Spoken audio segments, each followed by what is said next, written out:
আপনি একবার চিন্তা করে দেখেন তো, এই পৃথিবীতে আপনার বলতে কি আছে?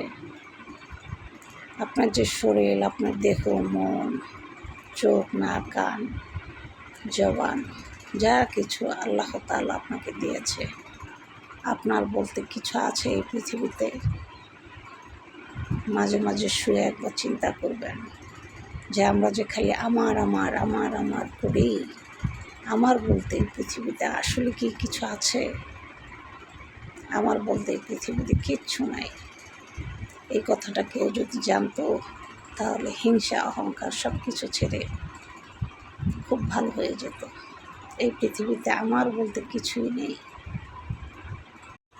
যেদিন থেকে জানতে পারলাম যে নিজের স্ত্রীর সাথে রাতের বেলা হাঁটা নবীজি সুন্নত ঘোষণা করেছেন, সেদিন থেকে আমি চেষ্টা করি রাত্রেবেলা খুব তাড়াতাড়ি বাসায় চলে আসার জন্য, কারণ আমার স্ত্রীকে নিয়ে আমি বাহিরে হাঁটতে যাব এই জন্য। তাই আপনারা চেষ্টা করবেন সবাই বউকে সময় দেওয়ার জন্য। সন্ধ্যার পরে একটু বাহিরে নিয়ে যাবেন, তাদেরকে নিয়ে একটু হাঁটাহাঁটি করে আসবেন, মন ভালো হয়ে যাবে।